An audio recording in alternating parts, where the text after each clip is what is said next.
बिस्मिल्लाहिर्रहमानिर्रहीम। अस्सलाम वालेकुम नाज़रीन।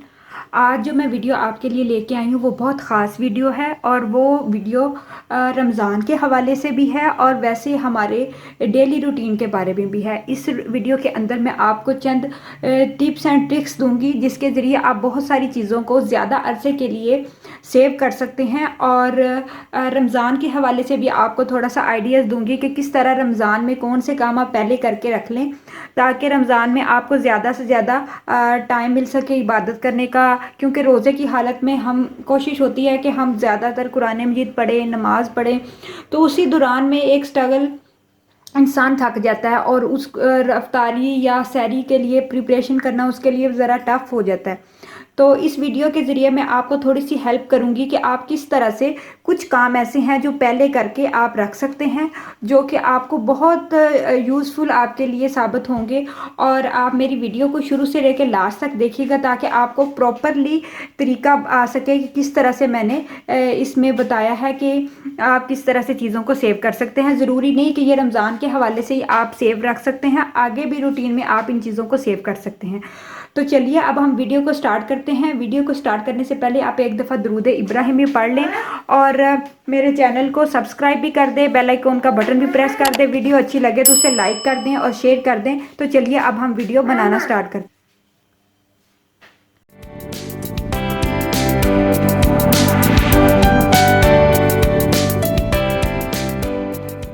तो नाजरीन स्टेप वन में सबसे पहले हम बात करते हैं सब्जियों के बारे में कि आप सब्जियों को किस तरह से ज़्यादा अरसे के लिए सेव कर सकते हैं और रमज़ान में आपने किस तरह से इसको ज़्यादा देर के लिए रख सकते हैं। तो ये मेरे पास तकरीबन 1 केजी के करीब मटर थे और मैंने इनको अच्छी तरह इनको छिलकों से निकाल लिया। उसके बाद मैंने इनको अच्छी तरह धो लिया।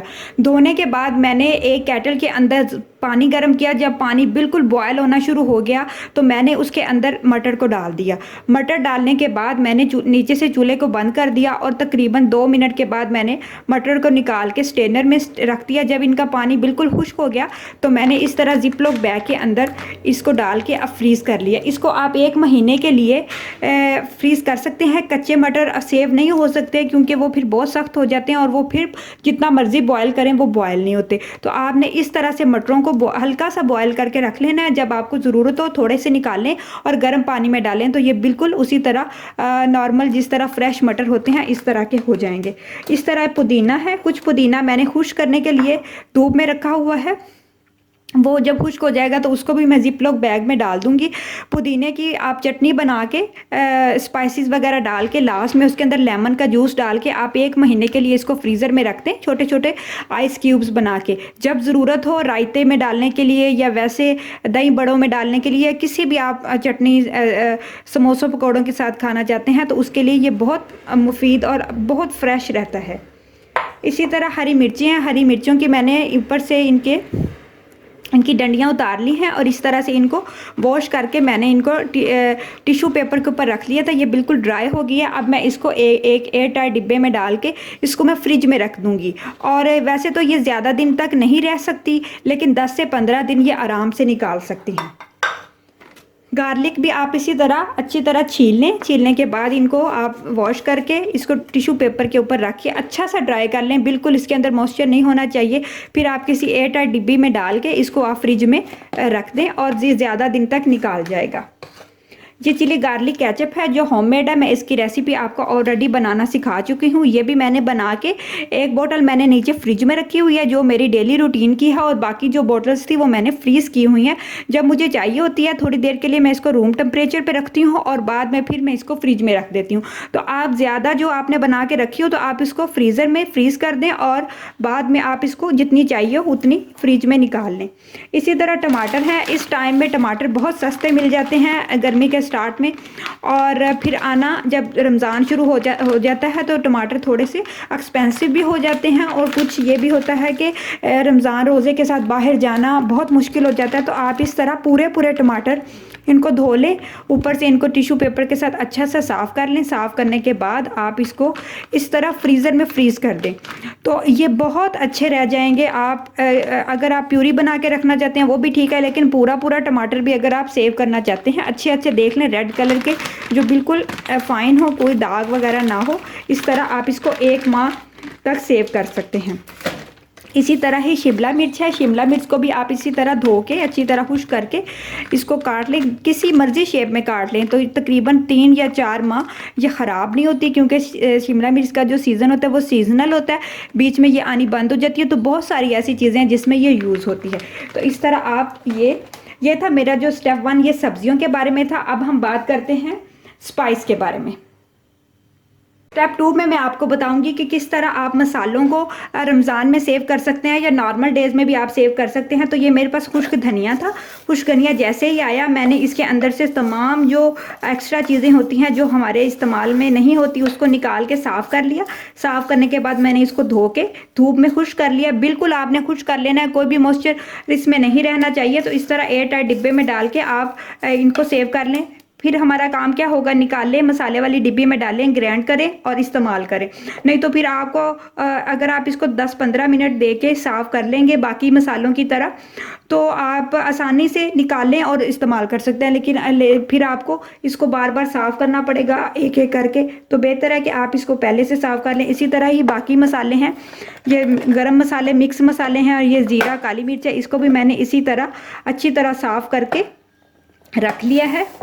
ये मेरे पास चिली गार्लिक पेस्ट है, ये मिर्चों का पेस्ट है जो बहुत सारी चीज़ें जैसे पकोड़े, समोसे और भी बहुत सारी फ्राई आइटम्स या ग्रेवी वाले सालनों में इस्तेमाल होती है। इसकी रेसिपी भी मैंने आपके चैनल पे अपने चैनल पे डाल चुकी हूँ। अगर आपको ये पसंद आए तो आप वहाँ से जाके ले सकते हैं। डिस्क्रिप्शन बॉक्स में भी मैं सारी जो मैंने रेसिपीज़ डाली हुई हैं वो डाल दूँगी, तो आप वहाँ से ये हेल्प ले सकते हैं।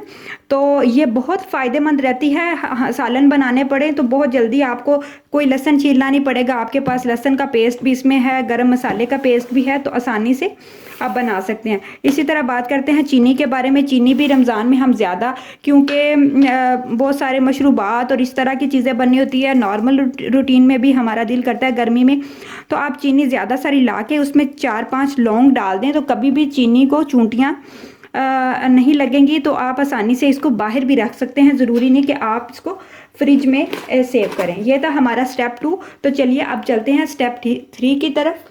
तो नाज़रीन स्टेप 3 में मैं आपको बताऊंगी कि आप किस तरह से फ्रूट्स की बनी हुई आइटम्स को ज़्यादा देर तक फ्रीज़ कर सकते हैं या फ्रिज में रख सकते हैं। ये मेरे पास तकरीबन ½ kg के करीब स्ट्रॉबेरी है जिसको मैंने धो के खुश कर लिया है और अब इसको भी मैं जिपलॉक बैग के अंदर डाल के फ्रीज़र में रख दूँगी। जब मुझे शेक बनाना होगा या कोई भी स्ट्रॉबेरी की ऐसी चीज़ बनानी होगी तो ये बहुत फ़ायदेमंद साबित होगी और ये इसी तरह ही रिफ़्रेश इसका टेस्ट होगा जिस तरह नॉर्मल स्ट्रॉबेरी का होता है। तो आपने इसको यहाँ से इसके ये जो डंडी वाला हिस्सा ये उतार देना है और स्ट्रॉबेरी को इस तरह से किसी भी एयर टाइट पैकेट में डाल के सेव कर सकते हैं।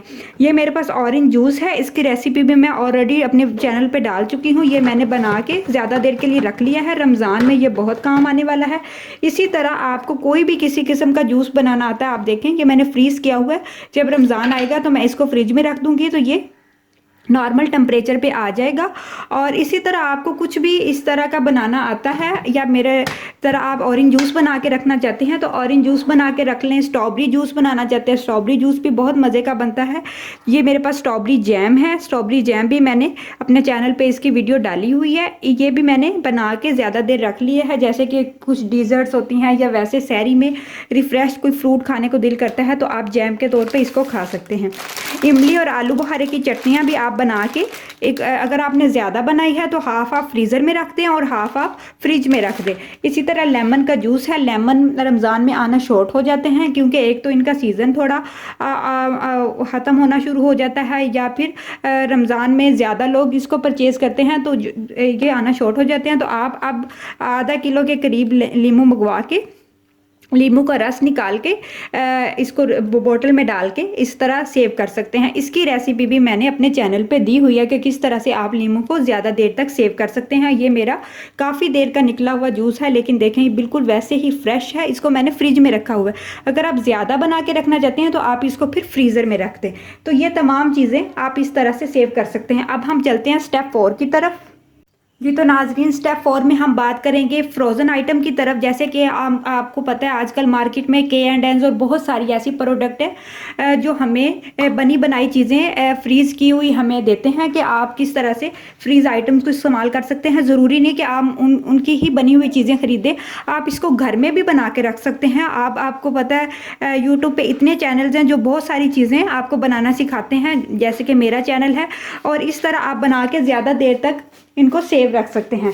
तो मैं आपको बताती हूँ कि आपने किस तरह से शामी कबाब या कोई भी फ्रोज़न आइटम्स हैं उनको कैसे सेव कर सकते हैं। आप कोफ्ते बना के सेव कर सकते हैं, रोल बना के सेव कर सकते हैं, आप शामी कबाब बना के सेव कर सकते हैं, और भी इस तरह की बहुत सारी विंग्स वगैरह चिकन को मसाला लगा के फ्रीज़र में रखना है। आपने किसी भी चीज़ को फ्रिज में नहीं रखना।